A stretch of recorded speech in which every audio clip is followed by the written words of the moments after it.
Assalamualaikum warahmatullahi wabarakatuh. Sebelumnya izin memperkenalkan diri. Nama saya Sylvia Rukmana dengan NPM 201705147. Di sini saya akan memenuhi kuis 2 dari mata kuliah pengantar robotik, yaitu menjelaskan mengenai cara kerja sistem penggerak. Soalnya yaitu di sini kita akan menjelaskan cara kerja sistem penggerak, menjelaskan cara kerja, perbedaan dan penggunaan dari hidrolik dan pneumatik, motor DC, motor stepper, dan motor servo. Yang pertama, saya akan menjelaskan mengenai sistem penggerak hidrolik dan pneumatik. Hidrolik dan pneumatik ini adalah dua sistem penggerak yang beroperasi berdasarkan prinsip fluida. Perbedaan utama antara keduanya adalah media yang digunakan untuk menghasilkan gerakan. Berikut akan saya jelaskan secara singkat mengenai cara kerja, perbedaan, dan penggunaan dari hidrolik dan pneumatik. Hidrolik sendiri dia menggunakan minyak atau cairan lainnya sebagai media untuk mentransmisikan kekuatannya. Prinsip dasar dari hidrolik adalah hukum Pascal yang menyatakan bahwa tekanan dalam fluida akan merata di semua titik dalam wadah yang tertutup. Sistem hidrolik ini terdiri dari pompa hidrolik yang menghasilkan tekanan, silinder hidrolik yang mengubah energi hidrolik menjadi gerakan mekanis, dan katup kontrol untuk mengatur aliran fluida. Penggunaan dari hidrolik sendiri, sistem hidrolik ini sering digunakan dalam aplikasi industri seperti mesin konstruksi, alat berat, sistem pengereman pada kendaraan, dan lain sebagainya. Selanjutnya untuk pneumatik. Pneumatik ini dia menggunakan udara terkompresi sebagai media untuk mentransmisikan tenaga. Udara ini dikompresi oleh kompresor dan disimpan dalam tangki tekanan. Udara tekan ini kemudian digunakan untuk menghasilkan gerakan mekanis melalui silinder pneumatik atau motor pneumatik. Untuk penggunaannya sendiri, sistem pneumatik ini sering digunakan dalam industri otomatisasi seperti mesin-mesin produksi, sistem pengendalian perangkat, dan sistem pneumatik lainnya yang membutuhkan gerakan cepat dan responsif. Perbedaan utama antara pneumatik dan hidrolik. Berdasarkan medianya, hidrolik ini dia menggunakan minyak atau cairan yang tidak dapat dikompresi secara signifikan. Sedangkan pneumatik dia menggunakan udara terkompresi yang dapat dikompresi dan dikembangkan dengan mudah. Berdasarkan kekuatannya, hidrolik menyediakan kekuatan yang tinggi, cocok untuk aplikasi yang membutuhkan daya angkat atau tekanan besar. Pneumatik sendiri dia menyediakan kekuatan yang lebih rendah dibandingkan dengan hidrolik. Pneumatik ini cocok untuk aplikasi yang membutuhkan gerakan yang cepat dan ringan. Berdasarkan kontrolnya, kontrol gerakan hidrolik dapat dilakukan dengan presisi yang tinggi dan memiliki kemampuan mengatur kecepatan gerakan.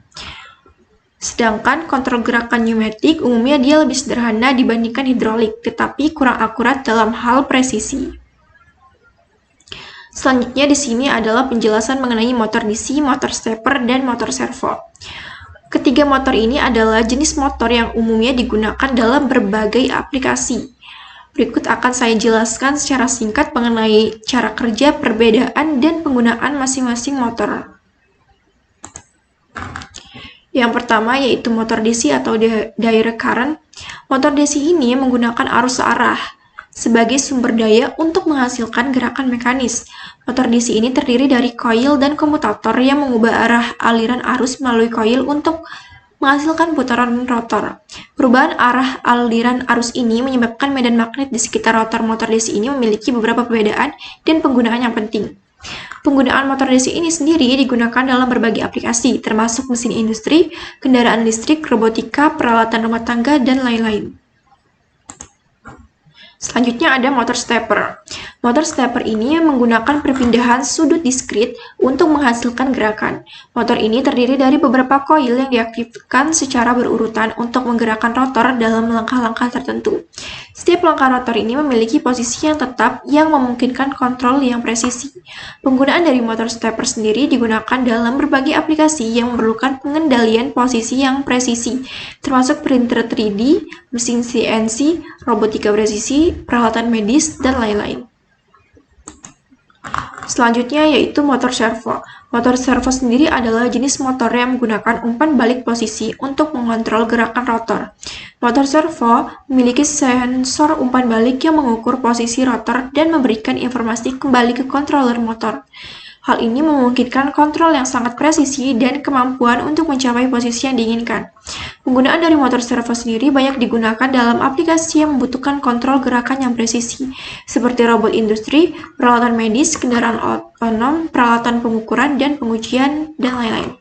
Motor servo juga sering digunakan dalam aplikasi mekanisme yang memerlukan gerakan presisi dan stabil, seperti pintu otomatis, perangkat kamera, mekanisme penggerak pesawat terbang, dan lain-lain. Perbedaan motor DC, motor stepper, dan motor servo. Berdasarkan kecepatannya, motor DC memiliki kecepatan yang dapat diatur secara kontinu melalui pengaturan tegangan atau arus yang diberikan. Kecepatan motor ini dapat diubah dengan mengatur tegangan atau arus yang masuk ke motor. Motor stepper, berdasarkan kecepatannya, motor stepper biasanya memiliki kecepatan yang lebih rendah dibandingkan dengan motor DC. Motor stepper ini dirancang untuk presisi perpindahan sudut dan bukan kecepatan yang tinggi. Kemudian, berdasarkan kecepatannya, motor servo ini dapat mencapai kecepatan tinggi dengan responsivitas yang baik terhadap perubahan sinyal kendali. Selanjutnya, perbedaan berdasarkan torsi. Motor DC sendiri dapat memberikan torsi yang tinggi pada kecepatan rendah. Hal ini membuat motor DC ini cocok untuk aplikasi yang membutuhkan torsi awal yang tinggi, seperti mesin industri, kendaraan listrik, dan lain-lain. Kemudian, berdasarkan torsinya, motor stepper ini dapat memberikan torsi yang tinggi pada kecepatan rendah, namun torsi maksimumnya biasanya lebih rendah dibandingkan dengan motor DC. Selanjutnya, motor servo ini umumnya dia memiliki torsi yang lebih rendah dibandingkan motor DC, tapi memiliki presisi dan kontrol yang lebih baik dalam mencapai posisi yang diinginkan.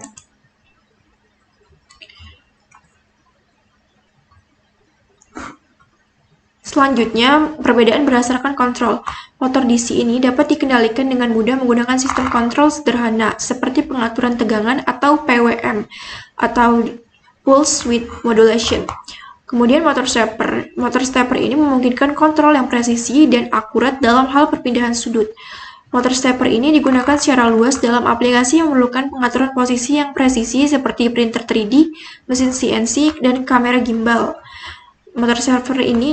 Selanjutnya motor servo. Motor servo membutuhkan controller khusus yang dapat menerima sinyal kendali dan menghasilkan sinyal kontrol yang sesuai untuk motor.